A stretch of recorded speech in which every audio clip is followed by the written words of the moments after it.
For as long as I've known the NBA, it's been a stars league. But even among the stars, there's an exclusive club. Russell and Dr. J, Jordan, Kobe, they're all part of a select group that paved the way for the NBA superstar of today. And some even shared secrets with each other along the way.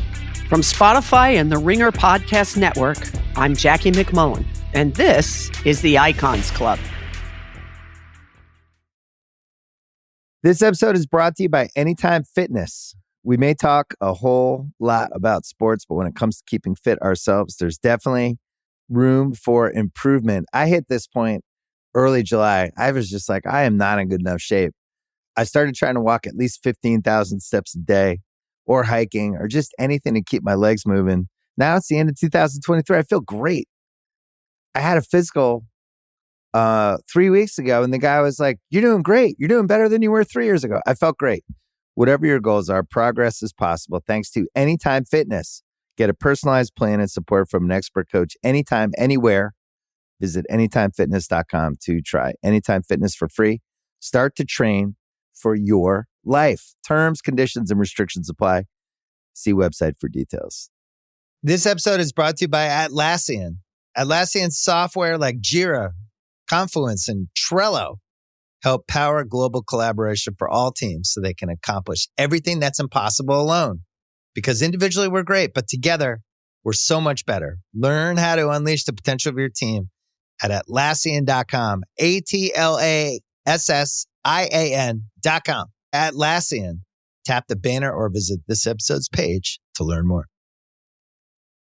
I need support staff to clear the room. Stand up and walk now. Hello and welcome to The Watch. My name is Chris Ryan. I am an editor at TheRinger.com. And joining me on the other line, my favorite London museum clerk, it's Andy Greenwald.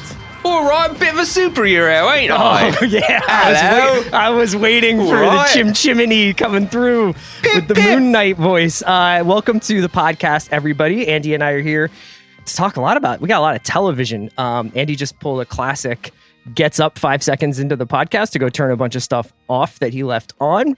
We're humming, though. We have a lot of shows to burn through. Andy, it's great to see your face. I'm still in Philadelphia. I like the idea. What people don't know is I just have a lot of like little individual Bunsen burners and like sterno things on. I've got a whole lot of chafing dishes warming. And sometimes I forget, I'm so committed to this podcast, Chris. We have so much TV to talk about.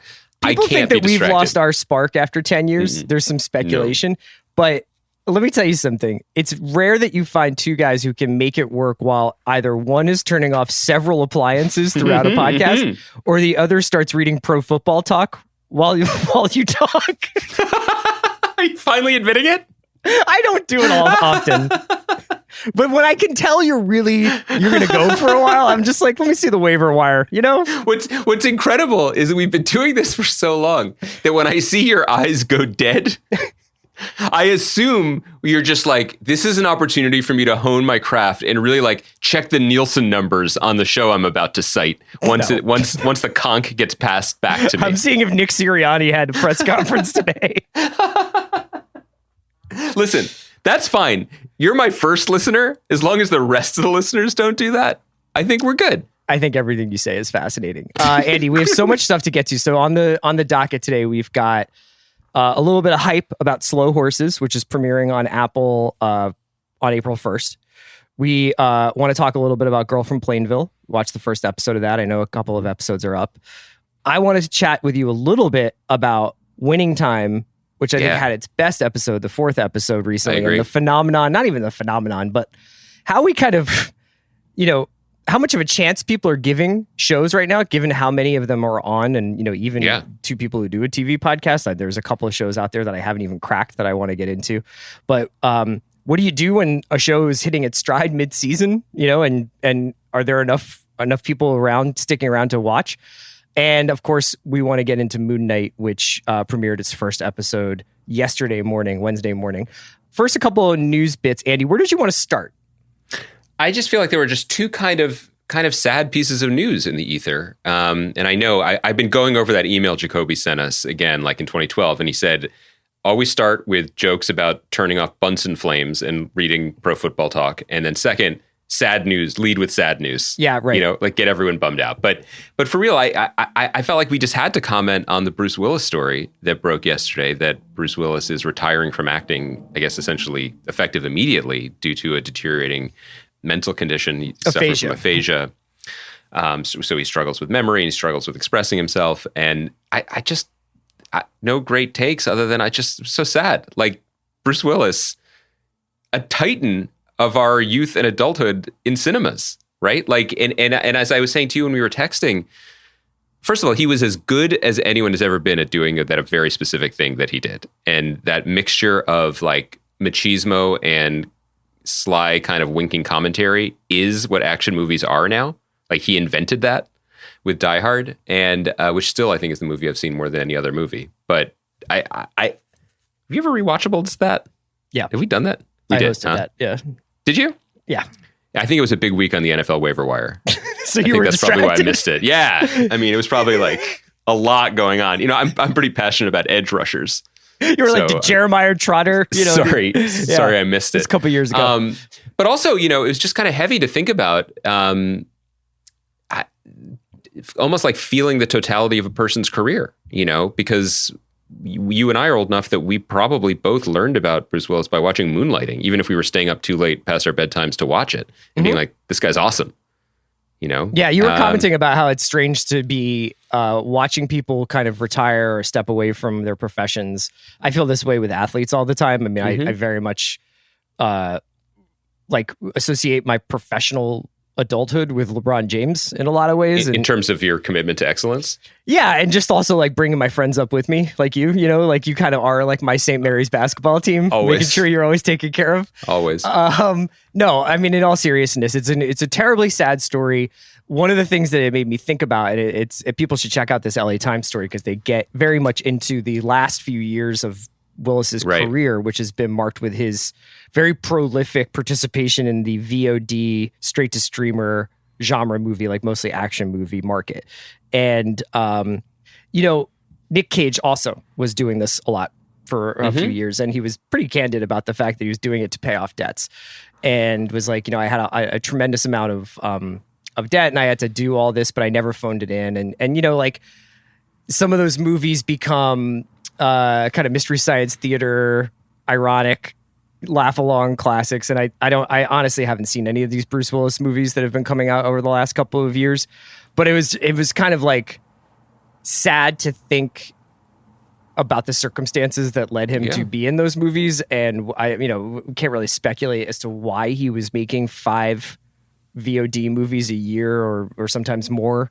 But yeah, like really one of like the biggest movie stars of my entire lifetime and definitely like a completely formative pop culture figure for both of us. Well, it's hard to I mean, one shouldn't speculate, but at the same time, like the LA Times article suggests, that it's a pretty huge payday for very relatively little work. And I think there's a positive read of that, which is just like if he had a sense, or he and his family had a sense that the time was limited, he wanted to be doing what he loved to do and what he was recognized and celebrated for doing. There's a slightly less rosy version of it where it's a cash grab, but you know, those motivations are not for us to speculate on. It's just, he was so good, you know, and I got a little choked up thinking about like just the arc of those action movies, like obviously the Die Hard ones. And this will surprise no one that, you know, considering that our podcast begins with an audio clip from Bourne Legacy, universally recognized by no one but us as the best movie in that series. But Die Hard with a Vengeance still slaps. Oh, like, yeah. One of the great New York movies. I love that movie. But just thinking about him, like not just, you know, later career triumphs like Looper, but like he's great in Moonrise Kingdom, you know, really smart, sly, sensitive actor. And you know, I just feel a little sad that we won't get to see him be the Clint Eastwood type, you know, because he had the demeanor and the charisma to certainly to be that. So we're fans. We wish him and his family well. And then one other just really kind of just devastating bummer of the week was the passing of Taylor Hawkins, the drummer of Foo Fighters. Not much more to add to the general discourse. I mean, if Dave Grohl is like, you got to be my drummer, then clearly you're one of the greatest of your generation. And for people of our age, like just knowing through the screen what a charming and delightful person performer he was. Like his performance in the Big Me video where they recreated the Mentos commercial is still iconic. I just wanted to share one small anecdote because like 16 years ago now, Spin sent me to LA. Obviously I lived in New York, to do a Foo Fighters cover story. And I spent the day at their studio in the Valley, the one that is, I guess, the subject of that horror movie they made last year. Yeah. I think it was this year, but yeah. It was this year, right. This will also surprise no one. Couldn't be a nicer group of fellas. Just like at that point, I was like, man, these guys are old and really know how to be alive. And they were probably like 33 or something, which is hard to imagine, but couldn't have been nicer, more welcoming, long chats, Grohl toured me around, like all the gold records, all the things that we had displayed on the wall. And Taylor Hawkins was, of a room full of friendly people, the warmest and friendliest of all. And really, really, really wanted to talk to me about Joe Walsh, Eagles guitarist Joe Walsh. Not really my forte. I think the limits of my Joe Walsh knowledge was that he famously gave a record the laziest title of all time, which is Got Any Gum. It's like the best record title of all time. It really, really is. Yeah. But doesn't Ronnie Wood have a record called like, Guess I'll Make a Solo Album Then? Or something like or that? It's like, That's Me, Folks, or something. Yeah, it's like... but it's in that same vibe. Yeah. But anyway, we had this long talk and he was just proselytizing for like why Joe Walsh mattered so much. And did I know his early obscure stuff that was out of print? And I was like, no, but I'll check it out. And he's like, it's out of print. I don't know how you're going to check it out. Anyway, long day ends. I go out of the parking lot of the studio and I get in my rented Kia or whatever it was to drive back to the hotel. And all of a sudden there's a pounding on my window and it's Taylor Hawkins. And he's just standing there pounding on my window, like roll it down, roll it down, roll it down. And he hands me his own personal burned bootleg copy of Joe Walsh's Barnstorm. Uh-huh. And he's like, I just want you to have this. Did you rock it? Did you let it rip? The whole way back to West Hollywood, baby. Yeah. And were you trying super hard to get into it? Yeah, I mean, I'm not saying Joe Walsh's Barnstorm is my favorite record. I'm just saying this dude was so kind and generous. He just ran and gave me a CD. I don't know. I just can't stop thinking about that moment. Obviously, people who really knew him and his family have deeper and more important memories to share. It's just incredibly sad. He seemed like an awesome guy. And like, the one thing that really like jumped out at me about him is, and what was the name of that Foo Fighters HBO show that we loved so much? Was that Sonic Highways from a couple years ago? Yeah, of course. And he makes, I think, some appearances in that, but man, like there are some people who do what they do because it's just what they've always done. And maybe they have a good gig doing it and it's a job. And he strikes me and has always struck me as somebody who did it because he loved it. Like he fucking loved rock, like a lot. And if people can bring themselves to do it, I recommend they check out, there's a YouTube video of his last performance with Foo Fighters in Chile. And he comes out from behind the drum kit and does Queen's Somebody to Love. He sings. And Grohl drums. And the way he introduces it is by being like, do you guys want to see Dave Grohl fucking drum? And it's like, yes, everybody wants that. But then Taylor does like a pretty good facsimile of Freddie Mercury. And they do the entire song with a huge long drum solo from Grohl. And Hawkins is just like beaming. It's like, he's just like, this is the best. I have like, honestly, the best drummer, one of the best drummers of all time. I play drums for him and he's just going hammer on this kit and they've got like backup singers doing the somebody to love. And it's just like this awesome celebration of this guy's life. And I recommend people check it out if they feel like he loved rock music. He fucking loved it, man. It was so nice that someone still did, with that passion. It was cool. Hard pivot. I wanted to ask you one newsy question before we got into like our show breakdowns. I don't know if you noticed that there was an announcement this week that House of the Dragon, the Game of Thrones prequel HBO is doing, is coming on August 28th, I believe. It's August 21st, which is kind of cheeky, kind of little sharp elbows on the part of HBO, because Lord of the Rings is actually premiering September 1st, I believe. And I wanted to get your read on that. Like everything's on all the time. 3 episodes go up, whole seasons go up. We're getting hit from every angle with new shows, with shows that are returning. We barely know what to do with ourselves in April.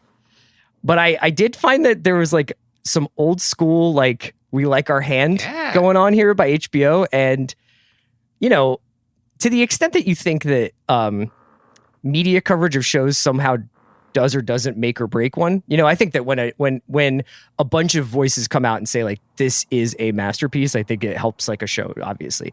If there's, like, a huge fan reaction, it obviously helps, and there's a lot of conversation online.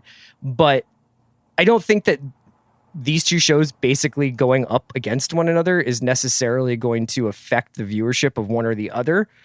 But I did find it really interesting that it was like not so fast Padawan kind of. Yeah. You know, just like, Well, two things. One, I found out about it instantly because, you know, after Slow Horses, I have an Olivia Cook Google News alert set. okay, yeah, And she's the star or one of the stars of House of the Dragon.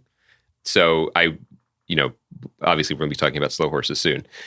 Two, I think this is absolutely being interpreted correctly by you. I think that it speaks to a really healthy amount of confidence that HBO must be feeling for the quality of this show. Because to think about it in a macro sense, like, they have as close to a sure thing as they're going to have in the next few years, in that they have not just new Game of Thrones content, but new Game of Thrones content with dragons, and it's the first one out the gate. Like, even if they had gone ahead with whether it ended up being called The Long Night or whatever, but the aborted spin-off series that they had, the first episode would have gotten a ton of eyeballs. I think that they made the assessment that it wasn't good enough to merit repeated viewings, so they didn't go with it. So they know they have something as close to a sure thing as they can have in this world.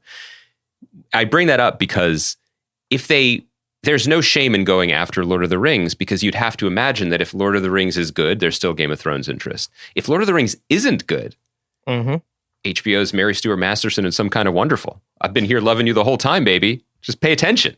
You know what I mean? Like, they just have your reliable I think content. that's exactly what they were thinking in the scheduling programming department. Is they just had a picture of MSM from Some Kind of Wonderful, Listen, and they were like, "That's us." We know Casey Bloys a little bit. Like, generationally, that fits. I feel like he would cite that movie.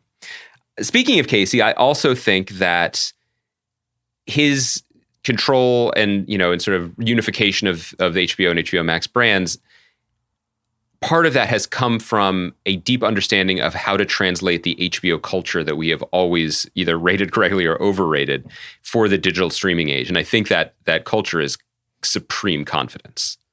You know, like, you guys can keep chasing noisy stuff and spending money and throwing stuff, but we're just going to be here making TV shows that people are going to want to watch. And I like it, by the way. Not just I like the show. We don't know if it's going to be good or not, but I like the cheekiness. I like the competitive spirit. And I feel like, you know, we sometimes do cover the streaming wars and things like sports teams, but that's probably got to make the HBO team, let alone, you know, the marketing team, let alone the people in development, feel pretty good. You know, that they're not running scared from these big boys. Did other shows big used elves to clear out from Game of Thrones? Yeah. Right? Like, HBO used Game of Thrones to prop up or launch other shows, or like give other shows a lot of exposure. But if I remember correctly, it would just be like, oh yeah, those are the 10 weeks that Thrones is on. So all the other big Sunday shows or big dramas or big prestige shows will probably be before or after. So it's kind of wild to see them just be like, if you want to be the boss, you got to pay the cost a little bit to Elrond, you know? Yes. Yes. Elrond Hubbard, is that who you're speaking of? No, the elf dude. I know. I think I do think it's pretty cool. And, like, not to expand too far from the specific point, but, like, the little things that people in our seats like to overrate or at least focus or fixate on do matter, in the sense that, like, there's also been it's not even a scandal, but, like, Kim Masters, our favorite assassin at The Hollywood Reporter, had a story this week about Bob Chapek at Disney being potentially in hot water. Specifically because he is in hot water. Yeah. Yes, but not he's in hot water specifically over the last few weeks because of Disney's bizarre two-step about the Florida Don't Say Gay bill and all of that. But she used that as a way to talk about why his tenure is perceived as being shaky regardless. And a lot of it has to do with just communication style, right? Mm-hmm. Leadership style, the confidence that you're projecting in the way that you're dealing with people and dealing with situations that actually leak into the media. And, like, that stuff matters. It does matter, you know, ultimately. Doesn't matter as much as whether the shows or the content, you know, the quality of that. Like that's probably where we should begin and end most conversations. But I think it's a bullish indication of where HBO and HBO Max are, but I think it's also a reasonable one considering the year and a half that they're coming off of. Should we stick with the mouse and talk about Moon Knight? All right, let's do it, N Love. Get down to the gift shop, you. Great stuff. We didn't talk about this before the show, so I don't know whether we are going to agree. Yeah. It's a testament to how much I like Oscar Isaac and Ethan Hawke that I am trying to like basically keep an open mind about this, right? Because I thought the first episode, they made a few episodes available to critics. I kind of just decided to watch the first one, partially just because I was watching other stuff, but also because like I didn't want to be like, oh, it gets really good in 4 or it gets really bad by 3 or whatever. But I don't think I can remember a choice this extreme in a major franchise blockbuster level TV show like the one that Oscar Isaac is doing, where like he basically is got a mood board. If you're talking about Mary Stuart Masterson being up on a cork board in the HBO programming department, I feel like Oscar Isaac's got like 2 pictures on his wall. Okay. Ace Ventura and The Mask. And he is going for it. The Eric Stoltz movie Mask, the No, Peter Bogdanovich just directed the other with Jim Cher? Carrey movie. Like just the real somebody stop me vibes coming off him. Not necessarily always not in a bad way. You know what I mean? But it is definitely like you got to get your hands around this one a little bit. It takes a second. We haven't talked about this. I loved it. I loved it. I loved it. I thought that it was, first of all, like, I don't think this is a controversial take to say that if it's not Ethan Hawke and Oscar Isaac, it's probably bad. Like, it not bad, but it's serviceable. You know, I don't actually want to overrate their performances or just their charisma too much, because I thought that the construction of the episode and the approach to a very challenging, odd character were excellent. And I thought the direction by Mohammed Diab was really exemplary, like surprising, fluid, lively, had a lot of personality. But I just loved the tenor of it, basically because Oscar Isaac, one of our great actors, was like, yeah, I want to have fun with this. Like, what appeals to me about this isn't that I'm going to get to where, get buff and like punch people, which at least through one episode, he doesn't do at all. He was like, I'm interested in the parts of the character. The ghost jaguar or whatever. Yeah, but that's like CGI Moon Knight. Yeah. I don't even know if that's him. Like he himself is an actor. Pedro Pascal. I think he did that work. I think he was. You know, has a lot of free time because he's rarely on the set of The Mandalorian. What appealed to him about this was the parts that made it a tricky proposition: the dissociative personality disorder, the potential to make really big choices, and then even within those choices have it kind of work, because I think, you know, as we'll learn, these are all manifestations or different personalities existing within one person who was not raised in Hackney or wherever. So the Dick Van Dyke-ness of his accent in Mary Poppins' purse, yeah, right, exactly, it can be a little bit forgiven. But I thought that of all of, well, certainly WandaVision did this too, but this is the first Marvel series since WandaVision to be like, here we go. Right from jump, like we're going to put you into something else and see how you feel about it. And that's, you know, maybe our bar has gotten really low, but like that's kind of all I want out of these things, is I just want a different way in to what it will presumably be a relatively familiar journey. So I think that there is some stuff tonally that I did like a lot. Like, you know, sometimes I wonder whether or not I actually need director bullshit to get through the night to help me find my way through the dark, because sometimes those kinds of, those buoys help you a little bit. Like, oh, okay, and now I see what you're going for. And there are shows like WandaVision, for instance, that are so formally kind of high concept that you immediately kind of recognize what you're dealing with, even if it's very like what could happen next? Are they going to the 70s or what's happening? I thought Moon Knight kind of had a little bit of Sam Raimi, a little bit of Coen's-y stuff, not a lot, but a little bit. And I thought it was very noticeable how. A little Jacob's Ladder too. Remember that movie? Oh yeah, I feel like that Joel was Schumacher. I think it was Schumacher. So I think there was a little Schumacher in there. Yeah, little shoe, just a dab. It was really nice how unencumbered it was by other MCU stuff. Oh my God, they didn't talk about the blip. Yeah, no blip, no superheroes, just Ethan Hawke wearing mandals and walking on glass and having doing cool tattoo tricks and holding sway with the power of an Egyptian god over a Swiss ski town. Yeah. Yes. Great. Classic. The Swiss, very trusting people. Very I feel trusting. like the MCU's vision of Europe it's amazing. It's pretty tempestuous, right? To be fair, Chris, like Sokovia was a major disruptor in the life of contemporary Europe and the European Union. You remember Tony Judt wrote that book like post-war, basically about how everything in Europe has to be seen through the lens of what. And I imagine he probably caked up writing a sequel after the Sokovia fiasco. I'm sure he did very well for himself. Yeah. Right. I think that when you were watching this at all, I heard Charles and Van and Jomi and Steve talking about this on Midnight Boys. Was there any part of you that was like, this could just be a movie? This would actually be a really cool movie? Yes. And it probably could have or would have been a really cool movie. But and again, I want to tread lightly here. I've only watched the first episode. Yeah. That's the only one but most people have watched. So No, I know. But as you humble bragged moments ago, you had access to others. Right. Some people did. So I just want to make it clear that I'm the voice of the common man here. Yeah. I work in the museum. I just shop. pretend to be like a common man. Yeah. By not watching my screeners. By looking at the football waiver wire instead of rewatching your screeners. Oh my God, Bruce Arians retired. The thing that I find so appealing is where you started this conversation, which was Oscar Isaac's having some fun with the opportunities being presented to him. And as I think he said this in interviews, and he said this to us when we had him on our podcast a year ago. Ethan Hawke was like, I wasn't looking to be the villain in a Marvel TV show. Oscar called and was like, you want to come hang out in Europe and do this fun thing? And he was like, yes, I do. And that spirit is more TV to me, like that they really are playing and having a go and having a laugh and seeing what it turns into. And it struck...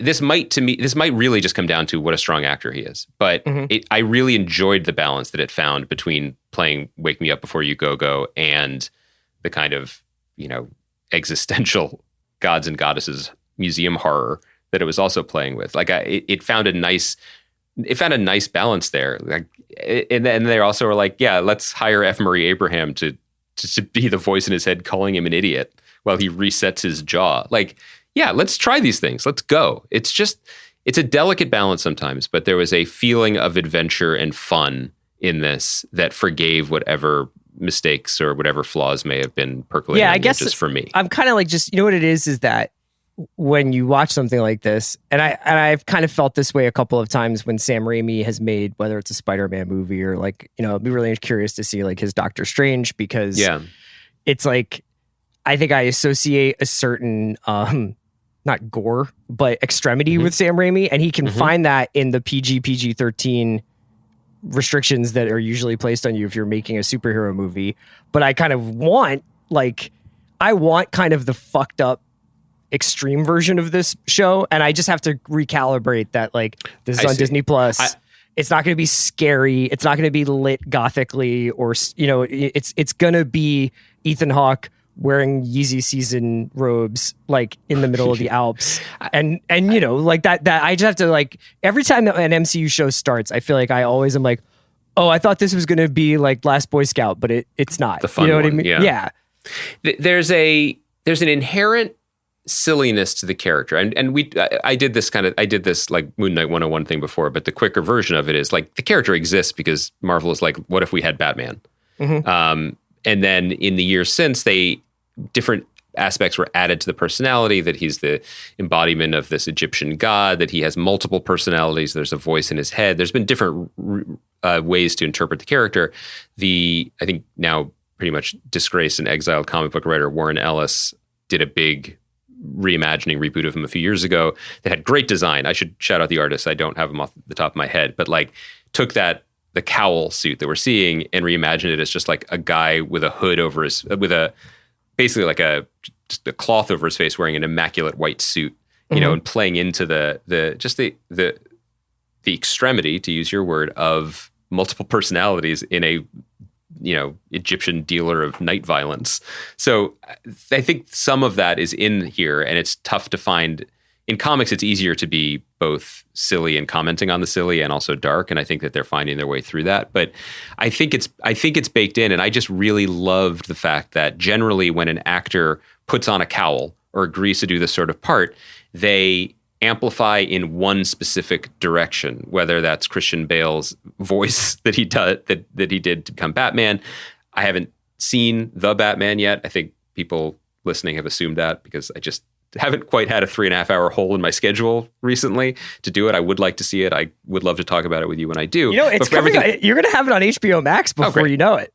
Just as they all intended. But like, from what I understand, Pattinson did a similar thing, right? Like you sort of, you steer your abilities into what you perceive to be the correct skid for the character. Like that's what's expected of it. So I do my version of it. And what I loved about this was Oscar Isaac can do that. And at the end, when he's more Mark Spector, shout out one of Marvel's prominent Jewish superheroes, looking into the mirror, he's doing the gravelly voice. Like he does, when they have that, and spoilers for, I guess we've also talked a little bit about this, but in the final scene of the first episode, and it's the mirror battle, you know, the other Oscar Isaac, the Bourne Legacy Oscar Isaac is in that mirror. And you're like, I love that he can do that, but this is as easy a switch to flip for him as the other. And I think that makes it a more elastic and surprising and just pleasant, fun performance that like he got to play the two ends of it. I'm happy that you're happy. I don't want to, it's not that I don't have a take on the show yet. It's just that I think I thought it was going to be a little bit different. I also think a lot of this first episode is in the trailer too. So I was like, kind of like, yep, saw this part. But I also think that so far, you know, and at this point, so much time has passed and so much discourse has been written or expressed. Like I think WandaVision is probably underrated. Like I was so down on what it turned into that I'm definitely like undervaluing how strong and surprising and creative the beginning was.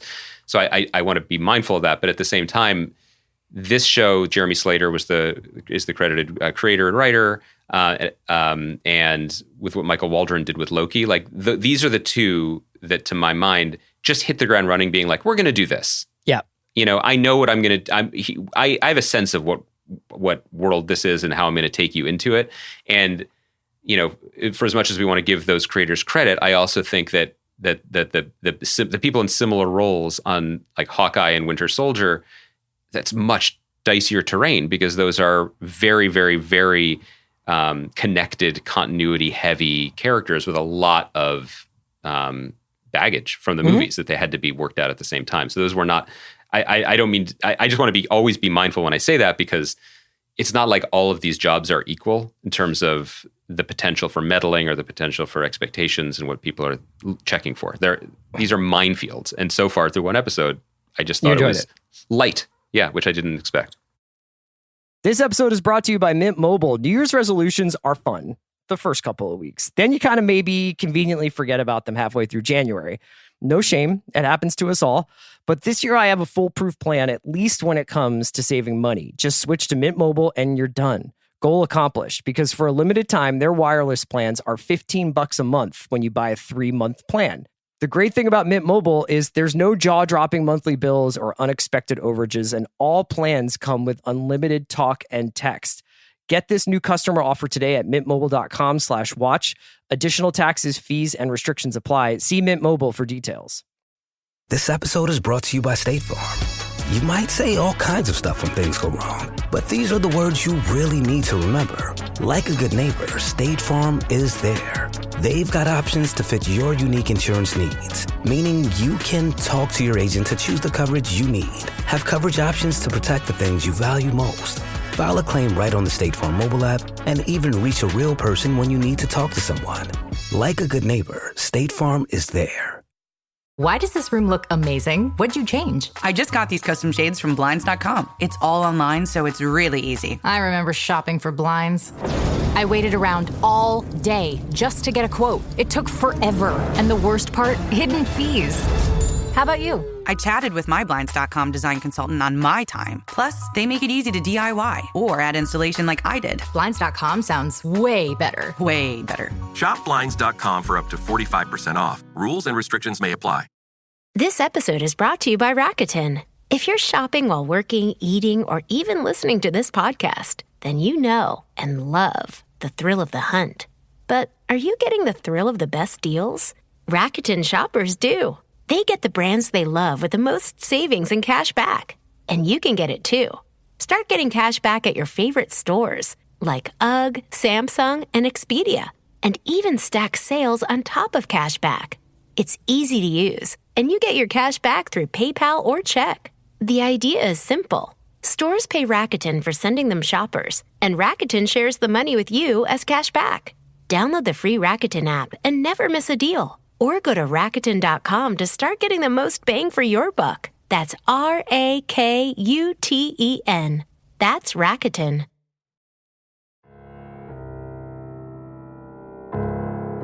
You're talking about knowing what you are. You're talking about hitting the ground running. Yeah. I want to talk a little bit about Slow Horses, which premieres tomorrow or on the 1st. New Apple show. We've talked about it on this podcast before. It's a 6-episode spy thriller adapted from the first book in the Slough House series by Mick Herron. It's about basically loser spies who have been cast out of like the circles of power in the MI5 and are working in a satellite office above a Chinese restaurant, you know, in a rainy, well, it's always raining in London, but like it seems to rain especially a lot in this neighborhood. And it's a group of spies who are being overseen by a guy named Jackson Lamb, who's played amazingly by Gary Oldman, who now has 2 iconic spy performances under his belt with this and George Smiley and Tinker Tailor. And if you want to talk about a show that hits the ground running, and we won't spoil it for people because, you know, because we got to see episodes beforehand, but it comes out tomorrow. Maybe my favorite first scene in a show in the last like 5 years, in terms of you get a sense of the visual style, you get a sense of the sensibility of the writing, the humor, and the sort of the boundaries of the way in which the show, where the show is going to be working. Like, you know, what is and isn't out of bounds for this show. And inside of those boundaries, inside of that sandbox, like what they get away with and what they play with, and the charm, the just sheer charm of this cast and this show. It is like executive produced by Graham Yost, and the easiest way I can describe it is it is Justified made, if Justified was an English spy show. Yeah, I mean, I think people who listen to us regularly know that we were always going to be the softest targets for a spy show, especially a spy show set in contemporary London. And then you get Gary Oldman involved. Like, the more information that came out about the show, the more clear it was that we were going to love it. But even so, I was really impressed with the first episode. It is a masterclass in bringing you into a world and making you comfortable there. And to your point exactly, like just communicating the facts, the stakes, and just the sort of the general contours of the playground that we're going to be in. You know, it's funny, but it's a little bit serious too. The stakes are where they are, you know, and you kind of just get it. And there's this moment in it that I was so impressed by when, and as Chris alluded, like, we're following specifically a character named River Cartwright, who in the beginning is a promising agent MI5 and then finds himself in the doghouse or in the slough house with the rest of the losers, who are a motley and fun bunch to be with, including Olivia Cook, who I think is really good as Sid, maybe the least losery of the losers, at least in the early going. But there's a scene where he has to return back to Regent's Park, where the posh, classy MI5 office is. And it's also just some great workplace comedy that he has to like get a minder and take a picture with get a temporary pass to get into the building and stuff. Get a lanyard to go in. And he has an interaction with his rival, who's just a great character played by a great British character actor, Freddie Fox, who, as we noted when he was in The Pursuit of Love last summer, is not the rapper also known as Bumpy Knuckles. But again, I do think that we should create some sort of transatlantic trade where we could potentially swap them Yeah, at any given moment in time. I don't think that the character of River would have gotten away with what he gets away with that guy if it was actually Freddie Fox. I wish that in the world there was a button we could just hit every so often and they would swap. Yeah. At any moment in their lives. But anyway, in that scene, and this is not a spoiler, it's just scene craft. It's just good writing. And the series was adapted by a guy named Will Smith, who is, I don't think he was Googleable before. I think this week has particularly been a tough beat for him. But in this scene... Can you imagine if we had him on the pod today? And Kyle was just like, today on the pod, Will Smith. That was the headline. We screwed up. Yeah. Kaya's crying SEO tears It's just like right this now. British guy from the Iannucci tree. And it's like, yeah, like, what you guys are expecting? Yeah. So the character Freddie Fox plays is nicknamed Spider Web. And he basically takes a moment where he's just like, do you know why it's called Slough House, even though Slough is not London? And River's just like, yes, I do know. And then the guy explains it. And he explains it for the audience. Yeah. Because a narrator could explain it. But he explains it, and we're like, oh, now we know, especially an international audience that doesn't understand the significance of saying Slough when it's not London. And then River gets to put, a little cap on the whole thing, being like, it's not actually a joke if you have to explain it. That's just a tiny bit of script writing. Yes. But it's elegant. It's elegant. It's like not dumbing down for us, the audience, learning about this world, but it's also welcoming us in a way that I think puts everyone at ease. And then you add to it just that everything that I think Apple in the best case scenario can do for a project, which is rent out London, A+ people and literally rent out London and then get out of the way, because the vibes here are immaculate. Like the rain, the takeaway, the streets, the buses, just the feel for a place. Even the building of Slough House itself, the creaking staircase, the up and down, the understanding the geography of where the characters are, so that when Gary Oldman's minder wants someone to come to him, he just stamps on the floor. He hits the bottom of the floor with the broom. Yeah. It's completely realized and lived in a way where, and I think anyone watching this, even if you're not as gaga for this stuff as we are, like, turn it on. You'll be like, oh, we're in good hands. We're going to watch this. No, I mean, I think the other point you were going to make was just that, or the point you just made is right, which is if you get Kristen Scott Thomas to play the director of operations for MI5 the way they do, and she's essentially, I think, I don't know how many scenes she's in, but it's like not a huge part. It's just a hugely important part. Yes, right. But like Kristen Scott Thomas can communicate so much like about that character because she's just so fucking good. So she can roll her eyes, or she can arch an eyebrow, or she can put her hands in her pockets. And like the way that they kind of like, they dress the characters tells you so much about them. Like the Gary Oldman character is just an absolute slob with holes in his socks. Kristen Scott Thomas looks like the Anna Wintour of MI5, and just like the way that they kind of construct all these people. I hope people who are hearing us give it a chance, because it's pretty awesome.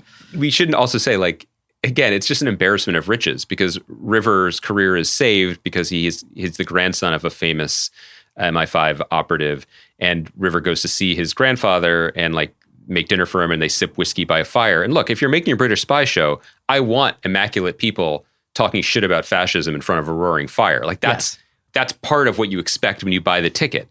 And it wouldn't matter who was sitting there, honestly, as long as they were wearing a nice suit. But it's Jonathan Pryce.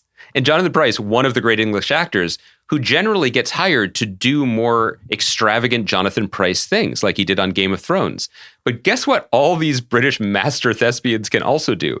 They can sit in chairs and just hold your fucking attention, Dude, you know what's also great about that scene? Awesome. And I don't want to like be like, here's another great part of this first episode that people haven't gotten a chance to see it, but that scene you're talking about, which is just basically another exposition scene where you find out why was he excommunicated from the service, why was River sent out, and all this stuff.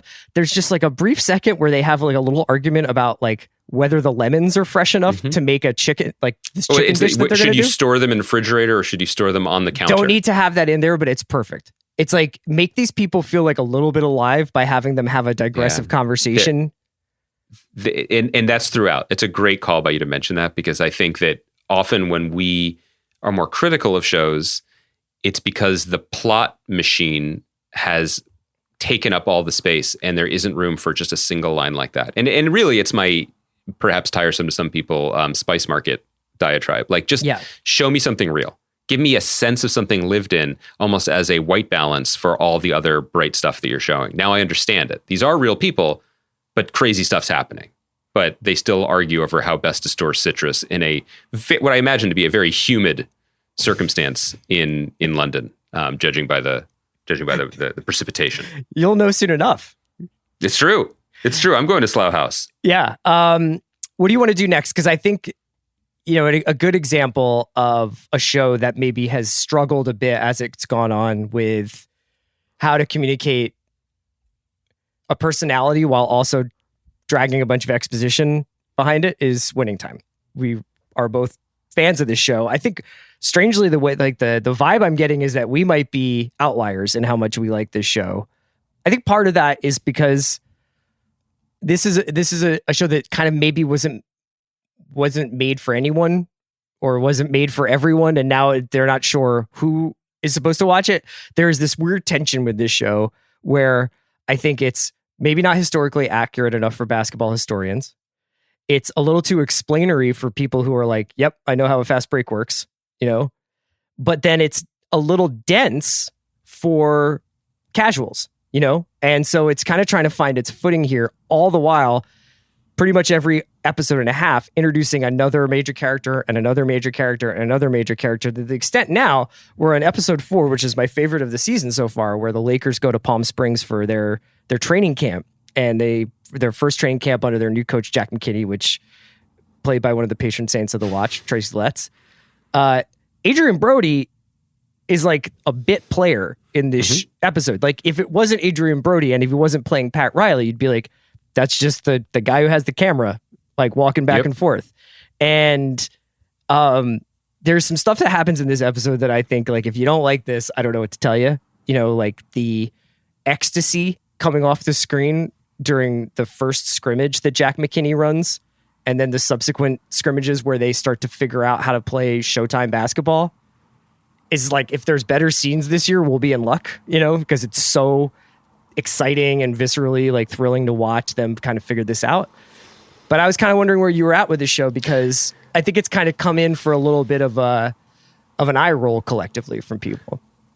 To quote a tweet that has been sent to us by countless egg avatars over the years, stick to sports.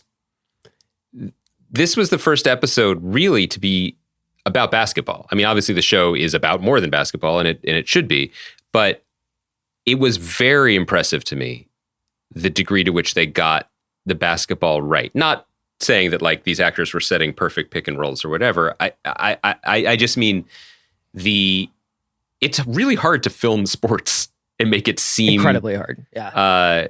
As we've talked about, I know. Unfortunately, the great film Doctor Strange, that was really its only downside. And, and we almost broke up with Sam Esmail over the basketball in season 2 of Mr. Robot.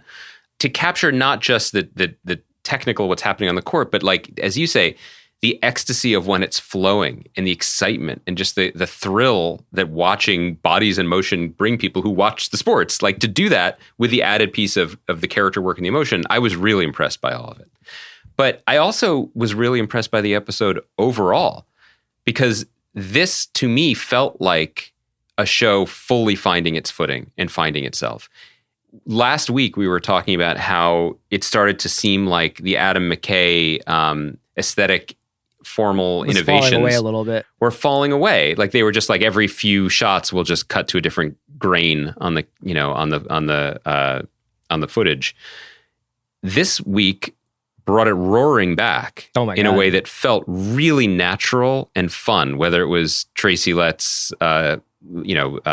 floating in the sort of like Zen utopia nirvana of basketball bliss, or the way the camera was cutting, the way the word loser goes on the screen every time Adrian Brody is there. It felt of a piece with the story that it wanted to tell. It was vibrant, it was fun, it was surprising, it was very, as it always has been, entertaining. And I'm curious about this idea that we're outliers by enjoying it. I do think that we're all a little like Twitter broken and discourse broken, because this show doesn't fit into the kind of, to pull from the episode, the kind of like you're A team, I'm B team way that we tend to talk about things now. Like this is either the best thing ever, or it's absolutely like, evilly intentioned bullshit. I think that the show is devilishly entertaining, which is really all it needed to be. But I'm pretty thrilled and a little bit inspired by the electricity of the project as it rolls along. Because every week we talk about how we're awash in ripped from the headlines types of stories, and we're about to talk about another one. And they all seem to follow a similar aesthetic script, like a certain, slavish devotion to the historical record or to the way things might have looked or felt. And this show just doesn't care about that. And now I understand that people are sore about like that might not actually be how Jerry West behaved or whatever. And I don't want to speak to the discomfort one might feel of having one's life or legacy treated for LOLs in a TV show. I hope that never happens. And we should back channel with Casey, because I know that HBO still technically controls the rights to our friendship because of some kind of dodgy paperwork we signed around Talk the Thrones. But all that aside, speaking purely like the product on the screen, it's really exciting to watch the show. It is so fun to have great actor after great actor show up and just do their damnedest to like elevate this thing, and to see it all sing on the court. It's a good metaphor for what the series as a whole did with this episode. Like Damian Marcano directed this episode at one point. I think I read an article about like his like sort of the behind the scenes of how he shot the basketball stuff. He had cameramen on rollerblades. That's what this show is that kind of like, let's just throw it all at the wall and see what sticks. Some stuff's going to drop off, and there are points where it seems so fractured and so consumed with like having every single element get its screen time, so it's like, it's not just Kareem and Magic driving out to the desert and Norm Nixon driving out to the desert. It's also Michael Cooper driving out to the desert, and they all got to be driving out to the desert, and Julianne Nicholson's got to be driving Jack McKinney, and here's Jerry Buss and his car. And it's like, I got it. We're all driving, but like it really wants it all. It's a maximalist show. And then there are points in the show, like during those scrimmages, where they're cutting to animation, they're cutting to voiceover from multiple different characters, they're cutting to illustrations on top of footage, they're cutting to the footage that Pat Riley supposedly, not the actual footage, but VHS tape that Pat Riley was in charge of shooting to make basically a demo tape that Jerry West wants to see, that's green tinted because he can't get the color tint right in the camera. It's like, if you can go along with the formalism of it and like the innovation in that side, I think that you can get over some of the occasionally very expository scenes of just like, this is who I am and this is what I want. And like a lot of what is happening on this show is a fait accompli. Like we know that they Laker girls are coming. So the 5 conversations that Claire Rothman and Jeannie Buss have about, well, we got to do something that just brings sexiness to what could that be? Yeah. What could we do? And then it's like, yes, finally we get to the last scene and it's the Laker girls. But, I can see why people would have trouble with it, but I find it exciting enough to watch that it doesn't bother me. I think that the maximalism of it suits the subject matter. It suits the ambition of the network that made it. And I also think it's worth suggesting that it doesn't get everything right. Like it wants to be really good at everything on the court. And for example, like, whatever psychological storytelling it was interested in exploring and unpacking with Jeannie Buss, like seeing her father working the baseline, let's say, with a young lady who's definitely not her mother, and then giving her father what he wants with the Laker girls, like that's real heavy psychological lifting. Yeah. Does the show spend enough time in the gym to be able to do that deadlift? I'm not entirely sure that it did, but I think that Hadley Robinson, who plays Jeannie Buss, is an unsung hero of the show. I think she's delivering a great, interesting performance. I think that similarly, like I can't say enough about Quincy Isaiah's performance as Magic, or in this episode, we finally got more of Solomon Hughes as Kareem. Like that is almost impossible what those guys are doing, and they're doing it. Like I believe that they are who they say they are. Even they're 2 of the most famous people of our lifetimes, right? And I think that's really remarkable. Let's hit Plainville before we go. Yeah. So this is, not as you were saying, Chris, like it's interesting. Winning Time, we're talking about maybe peaking in episode 4. I've heard people say similar things about The Dropout, a show that I have fallen behind on. Yeah, the 4th episode of The Dropout is quite something. Yeah. So it feels a little bit hopefully not disrespectful, but we're certainly not complete to be talking about Girl from Plainville on Hulu after just one episode. But I did want to shout it out, not only because it was co-executive produced, co-show run by friend of the pod, Liz Hanna, but I was really impressed by it. And the reason I was impressed by it was precisely in response to some of the criticisms that I've been lobbing at the Rip from the Headlines docu-shows that we've been watching. The thing that I keep coming back to, like to use the first episode of The Dropout as a probably unfair punching bag, which is that Amanda Seyfried's performance is so thrilling and weird, and it feels crammed into a box that doesn't quite fit it or suit it. That because of the historical record being what it is, the ceiling of these shows artistically is dropped, is lower, because they can't take chances. And on paper, a show about the infamous involuntary manslaughter via text case in Massachusetts that a lot of people in the country are aware of, that's what the show is based on, where a young man took his life, and then his ex or his girlfriend was put on trial for the text messages that she had sent him, potentially encouraging him to do it.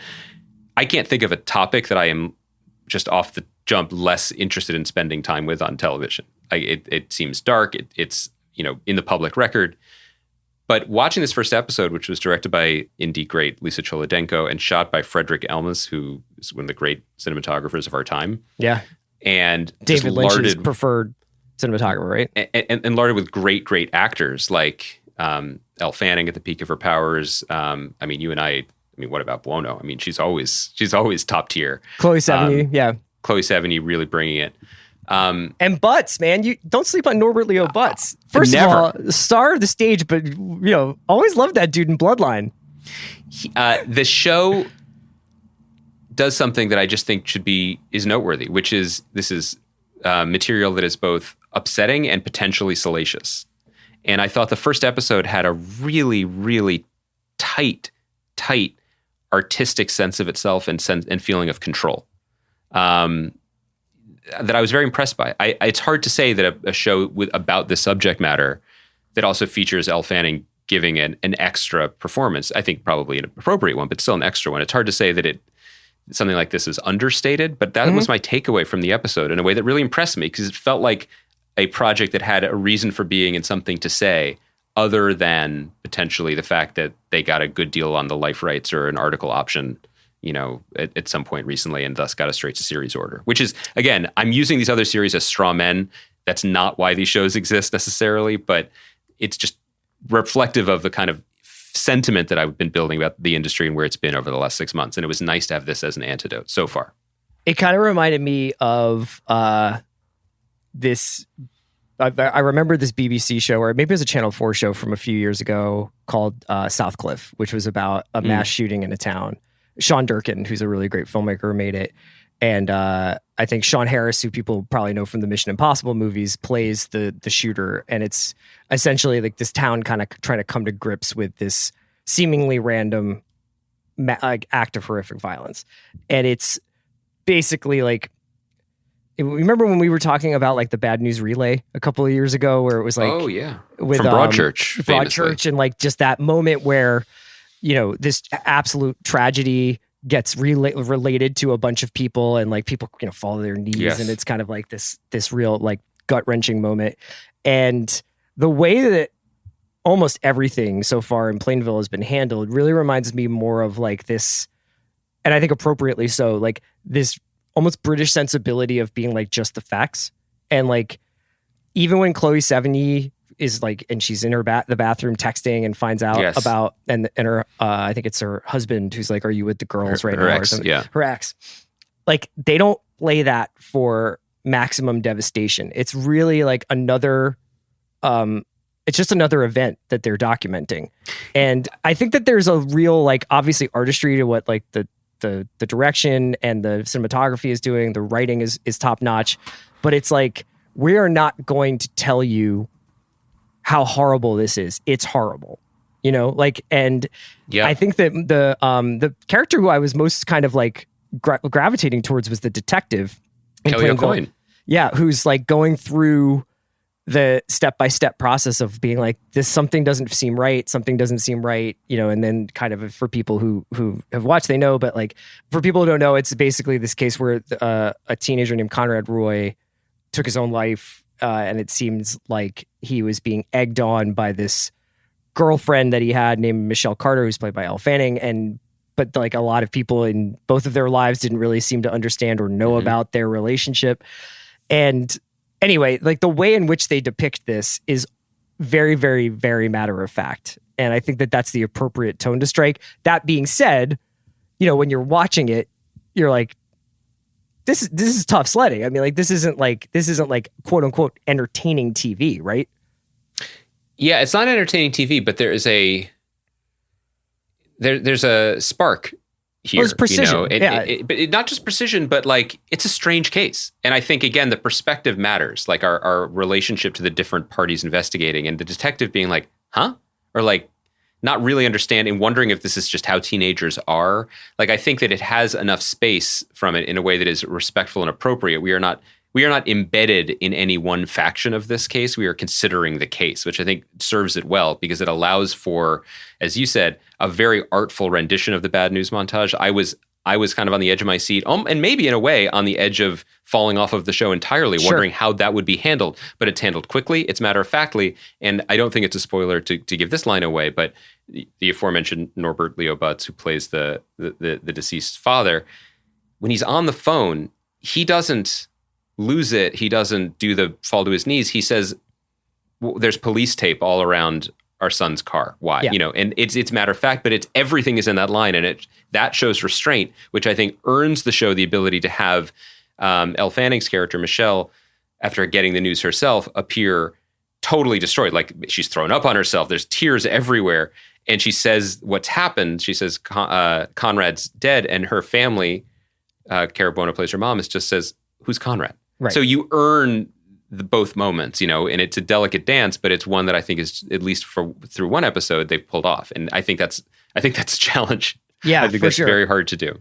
So I recommend it. I'll be sticking with that one. I hope people watch Slow Horses. And we'll probably, I guess next week we should talk, because listen, I don't want anyone to get the wrong idea. This is not a contractual holdout like it was in all of 2019 when I pretended to make a TV show, but needed to secure the bag. Like that's really what that was about. Your boy's going on vacation. Chris has promised to fill my seat with only B-listers because I get threatened and spooked easily because as everyone knows, because people are always like, oh, you guys have. People are talking. People are always like, you guys have such good chemistry and rapport. And what maybe some of them don't realize is that, Chris, you can do that with anybody. Like my plan is to on Monday have one of two Will Smiths on, and we'll see which one comes on. I think that's very exciting, and I don't think you should put any time pressure on either. You know what I mean? Like, see which one shows up. No, Kaya and I will just record for like 24 hours, and we'll see who calls first. It's good of you to tell Kaya now. She loves that kind of management. I think Kaya's on vacation too, so she'll be fine. It's a company retreat. Did we not get the email? So I will be out for the next 2 weeks unless there's some breaking news, and I'll just record a voice memo. Well, I would like it if you sent me a Moon Knight dispatch from a museum gift shop. Okay. Yeah, no, that's great. I mean, I wouldn't want to interrupt your waiver wire time because without me here, I think you'll finally, you'll really be able to put next season's fantasy squad together in a way that's consistent with your values of team building. But I'll do what I can. It's really, and obviously, I'll miss all you guys. I'll miss all of them. Really, I emphasize speed. Do you above all else? Yeah, I think character guys too. What about? Bill's been saying this a lot recently. At the end of the day, what about just winning mentality? What about winning players? That is definitely something I ask all my guys. Do you love do you love this game? That's why it's going to be hard to fill this chair for 2 weeks, because who's going to humor me about this stuff? That's right. I know a lot of people who just do TV podcasts. I don't know a lot of people who love TV. Not like you. That's right. Let me just look at the last hour plus. We just watched more TV this week than I did all of the aforementioned 2019. So you're welcome, America. We were produced, as we always are, by Kaya McMullen. This is Andy's final show on The Watch for 2 weeks. And wish him well on his vacation. I really thought you were going in a different direction with that, but I guess we'll find out. We'll be back on Monday. Thanks for listening. We'll talk to you guys soon. A wonderful, wonderful fortnight, Baranskis.